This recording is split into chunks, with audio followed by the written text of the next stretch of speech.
One of Grim Jim's little tricks in the budget was to increase the taxes that truckies are going to pay. And I thought, rather than politicians, let's talk to some truckies about what's going to happen here. Two of them join us, including one who's pulled over by the side of the road, I think in Logan right now, is Rod Hannifey and Peter Anderson. Lads, I appreciate it. Rod, I'll start with you. People know Rod from his time on Triple M in the middle of the night with none other than Luke Bono. Rod, nice and simple. If you have to pay more tax, what happens? Well, mate, our costs will go up. And obviously the way they've done it, the way they set it up, they asked us, did we want to pay 6 or 10? They didn't give us a choice to explain it. And from our point of view, we're not getting good value for the road building and repairs. The road damage that's there is increasing the cost of trucking, and this will only do so. And we argued this would be an inflationary measure. So, Peter, how will truckies have to pay it? Do they pay it at the Bowser when it comes to diesel, or is it done per kilometre? How does it work?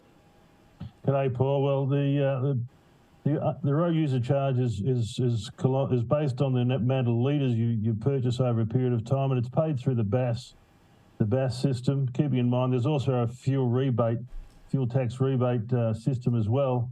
And it's a difference between the two that really affects the truckies. But of course, this is really pushing into their back pockets. And of course, as Rod said, it has to be passed on. It can't be absorbed. And it's going to be an increase in the cost of living. Rod, there isn't anything in Australia that doesn't move around on the back of a truck, which means those costs do flow onto everything. But surprise, surprise, I always think there's something here where the Labor Party doesn't understand what an independent trucker is. Instead, they like dealing with the massive companies, heavily unionised. And if you're, bloke or Sheila out on your own, they're out to crush you. Look, I've got to say that they offered up $80 million for rest areas in the last budget, and that's the first time that's happened in my 30 years on the road. I'm on the Heavy Vehicle Rest Area Steering Committee, and it's the first time we've had a chair and a say at that.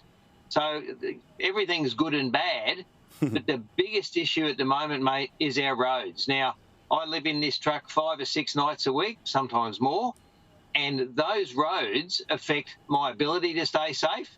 They increase my fatigue, they increase wear and tear on the trucks, and we understand we've had floods and issues, but for goodness sake, mate, I don't think we're getting the value out of the repairs. If the road fails and they're repairing the same bit of road again and again, then we're not getting good value for that money, and we want to see that improved, not just cost to us made higher.